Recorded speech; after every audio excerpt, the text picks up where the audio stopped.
آ کر رہے گا، اس کی احادیث جو ہیں وہ صحیح موجود ہیں، اور ہم نے ایک کتاب اس پہ شائع کیا، وہ نوید خلافت کے عنوان سے، اور لاکھوں کی تعداد میں جو اسے پھیلایا ہے، پھر کبھی یہاں پر بھی آپ کو پیش کر دیا جائے گا۔ وہ احادیث بڑی ضروری ہے، کیونکہ موجودہ حالات میں ہر مسلمان جو ہے ڈرا ہوا ہے، اسلام کا کیا مستقبل ہے، مسلمانوں کا کیا مستقبل ہے، مسلمان پٹ رہا ہے، ہو گیا مانند آب ارزاں مسلمان کا لہو، کیا ہو رہا ہے؟ اے اللہ ہم کم سے کم تیرے نام لیوا ہیں، اے اللہ ہم تیرے نبی کے شہدائی ہیں، ہمارا یہ حال؟ رحمتیں ہیں تیری اغیار کے کاشانوں پر، اور برف گرتی ہے تو بیچارے مسلمانوں پر۔ بھائی کیا عیسائی مسلمان ہیں؟ یہ کیوں ہو رہا ہے؟ یہ میں نے جیسا کہ عرض کیا تھا، یہ اللہ کا عذاب ہے۔ تم نے ہمارا دین قائم نہیں کیا، ان اقیم الدین، ہم نے تو تمہارے اوپر لازم کیا ہمارے دین کو قائم کرو۔ ہاں مذہب میں اختلاف ہو جائے کوئی حرج نہیں ہے، ہاتھ یہاں باندھ کے نماز پڑھ لو کوئی حرج نہیں، ہاتھ کھول کے نماز پڑھ لو مالکیوں کی طرح کوئی حرج نہیں، کیا فرق پڑ جائے گا؟ چند منٹ تاخیر سے روزہ کھول لو، کیا فرق پڑ جائے گا؟ باقی یہ کہ دین ایک ہے کہ حاکم اللہ، اور اس کا قانون وہی قانون ملکی ہوگا، land law of the land, اس کو قائم۔ یہ جو تحریکیں ہیں ان میں ہمارا اب حصہ جو ہے، اب اس تحریک کو لے کر ہم چل رہے ہیں۔ تو میں نے کہا تھا کہ آپ کے سامنے بنیادی بات بھی آ جائے گی ہماری، اور یہ کہ دوسری دینی جماعتوں سے یا حلقوں سے یا جو کوشش، ہم نفی نہیں کرتے، ہر ایک اپنے رنگ میں کوشش کر رہا ہے، اور جیسا کہ میں نے کہا ہے دینی مدارس کے ذریعے سے جو علماء ہیں وہ جب کبھی کوئی فتنہ کھڑا ہوتا ہے اسلام کے خلاف تو سینہ سپر ہو جاتے ہیں، انہی کی قیادت میں ختم نبوت کی تحریک چلتی ہے، اور قادیانیوں کو غیر مسلم قرار دیا جاتا ہے، اور کس کے ہاتھوں؟ بھٹو کے ہاتھوں کروایا جاتا ہے۔ لیکن یہ ہے کہ وہ دین کو قائم کرنے کا معاملہ وہ ذہن و صفق نہیں ہے، اوجل ہے۔ اسلام کا تصور ایک مذہب کی حیثیت سے ذہنوں میں بیٹھ گیا ہے، اس کو تو سینے سے لگا رکھا ہے، اللہ کا شکر ہے۔ اور یہ بھی علماء کرام کا پاک و ہند کے مسلمانوں پر بہت بڑا احسان ہے کہ مذہب کا وہ سٹرکچر انٹیکٹ رہا، مسجدیں بنتی رہیں، آباد ہوتی رہیں، علماء ملتے رہے، ورنہ آپ کو بہت معلوم ہے بہت سے مسلمان ممالکوں میں صفائی ہو گئی، بالکل کولونیل رول کے اندر آ کر وہ حالات جو ہیں بالکل بدل گئے۔ اس کے لیے جیسا کہ میں نے عرض کیا ہے، اب ہماری اس تحریک کے دو حصے ہیں۔ پہلا حصہ یہ ہے، اس جیسا کہ میں نے کہا ایک مغالطہ ہوا، اس مغالطے کی اصلاح کی کوشش۔ پہلے دلوں میں یقین والا ایمان پیدا کرو، صرف وربل ٹیسٹیمنی نہیں،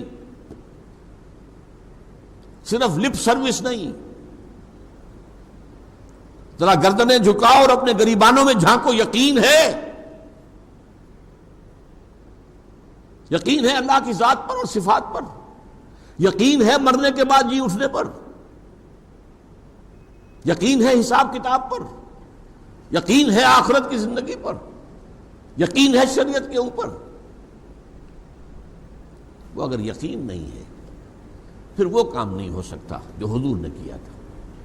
کوئی اچھا کام ہو سکتا ہے، نیک کام ہو سکتا ہے، پھر وہی کہوں گا مذہبی اعتبار سے کوئی بہتری آ سکتی ہے، کچھ وہ چیزیں آ جائیں گی، لیکن دین کو قائم کرنے کے لیے ایسے لوگوں کی ضرورت ہے جن کے اندر یقین والا ایمان پیدا ہو چکا ہو، اور اس کا منبع اور سرچشمہ صرف اور صرف اور صرف قرآن ہے۔ قرآن کے ذریعے سے وہ یقین پیدا کیا ہے، اتر کر حرا سے سوئے قوم آیا اور ایک نسخہ کیمیا ساتھ لایا۔ هو الذی ينزل علی عبدہ آیات بینات لیخرجکم من الظلمات الی النور، وہی تو ہے اللہ جس نے اپنے بندے کے اوپر آیات بینات نازل کی ہیں تاکہ ان کے ذریعے سے تمہیں اندھیروں سے نکال کر روشنی میں لے آئے۔ شرک کے اندھیرے، الحاد کے اندھیرے، ان تمام اندھیروں سے نکال کر میٹیریلزم ہے اور دوسرے ازم ہیں، ان سب سے لاجیکل پازیٹیوزم ہے، ڈاروینزم ہے، مارکسزم ہے، ان سب اندھیروں سے نکال کر اور ایمان کی روشنی میں لانے والی چیز اللہ کی کتاب. لیکن وہ کب؟ صرف تلاوت کرنے سے نہیں ہوگا. صرف تلاوت کریں گے تو ثواب تو ہو جائے گا، ثواب ملے گا. آپ نے وقت نکالا ہے، آپ بیٹھے ہیں قرآن پڑھ رہے ہیں، یہی وقت آپ کسی اپنی دنیاوی جو ہے کام میں لگا سکتے تھے، آپ نے لگایا تو ایک اجرت تو ملے گی، اجر تو ملے گا. اس سے ایمان پیدا نہیں ہوگا. ایمان پیدا ہوگا قرآن کو اپنی آنکھ سے اس کی زبان میں پڑھ کر. اپنی آنکھ سے پڑھنے کا مطلب کیا ہے؟ not through the eyes of a translator. آپ نے قرآن کا ترجمہ پڑھا، یہ آج پڑھ لی پھر ترجمہ دیکھ رہے ہیں، تو ترجمہ کس نے کیا؟ مترجم نے کیا ہے. For you it's a second hand knowledge. اور ترجموں میں پھر اختلافات بھی ہیں. قرآن کو اس کی زبان میں سمجھا جائے اور اپنی آنکھ سے پڑھا جائے تو قرآن دل میں یقین پیدا کرتا. یہ وجہ ہے جو میں نے اپنی زندگی کا اکثر و بیشتر حصہ اس کام میں لگایا. قرآن خاص طور پر پڑھے لکھے لوگوں کو دعوت دینا، قرآن پڑھو، عربی سیکھو. ابھی آپ کے سامنے رپورٹ آئی، ناظرہ قرآن پڑھانے کے تو ہمارے بے شمار مدارس ہیں، حفظ کے مدارس ہیں، لیکن ان حفاظ میں سے 90% کو پتہ ہی نہیں چلتا ہم نے کیا پڑھا ہے. نہ تراویح میں کھڑے ہوئے لوگ جو پیچھے ہوتے ہیں انہیں پتہ چلتا ہے کہ ہم نے کیا سنا. تو ٹھیک ہے، ثواب تو ملے گا. تراویح میں آپ نے گھنٹہ لگایا، سوا گھنٹہ لگایا، آپ نے محنت کی ہے، 20 رکعتیں پڑھی، ثواب تو ملے گا. لیکن اس کا وہ افادہ جو قرآن سے ہونا چاہیے کہ قرآن آپ کے اندر آگ پیدا کر دے، وہ جذبہ پیدا کر دے کہ ان صلاتی و نسکی و محیای و مماتی للہ رب العالمین، میری نماز اور میری قربانی اور میری زندگی اور میری موت سب اللہ کے لیے. اسی لیے عربی زبان کے سیکھنے کے لیے یہ، ویسے تو میں تو یہ کام الحمدللہ کر رہا ہوں. مولانا مودودی کا پمفلٹ میں نے پڑھا تھا 1950 میں. I was 18 years old. شہادت حق کے نام سے ان کا کتاب آج بھی موجود ہے، پڑھیں، جس میں یہ تصور آیا کہ ہر مسلمان کے ذمے خود مسلمان بنے، دوسروں کو اسلام کی دعوت دے اور اسلام کو قائم کرنے کی جد و جہد کرے، اور اس کے لیے ایک جماعت ہونی لازمی ہے. یہ سبق میں نے 1950 میں پڑھا تھا. الحمدللہ اپنے پورے زمانہ طالب علمی میں اور اس کے بعد سے لے کر آج تک اس پر عمل پیرا ہوں. بس غلطی مجھ سے جہاں اختلاف ہوا وہ یہ کہ الیکشن کی طرف جا کر آپ نے غلطی کر دی، اب آپ ایک پولیٹیکل پارٹی بن گئے.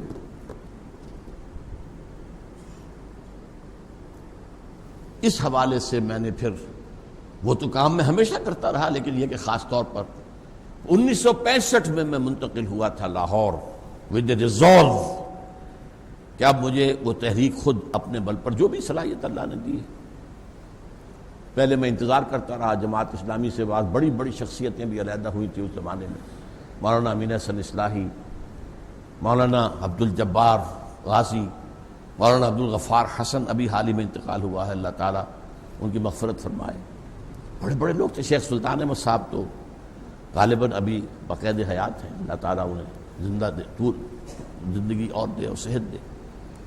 تو کوشش میں کرتا رہا، یہ لوگ علیحدہ ہوئے ہیں اسی اور اس ایشو پر تو یہ جماعت بنائیں، لیکن نہیں بنا سکے. تو پھر میں نے کہا ٹھیک ہے، ہر ایک کو اپنی موت قبر میں جانا ہے، جواب دینا ہے. تو پھر میں نے 1965 میں فیصلہ کیا کہ اب میں لاہور جا کر اس کام کا آغاز کرتا ہوں. اور پہلا کام وہی قرآن کا پڑھنا پڑھانا. خیرکم من تعلم القرآن وعلمہ. لیکن ہمارا یہ قرآن کو پڑھنا پڑھانا روایتی نہیں ہے، صرف حصول ثواب کے لیے نہیں ہے. یہ ہمارے اس پورے ریولوشنری پروسیس کا نقطۂ آغاز ہے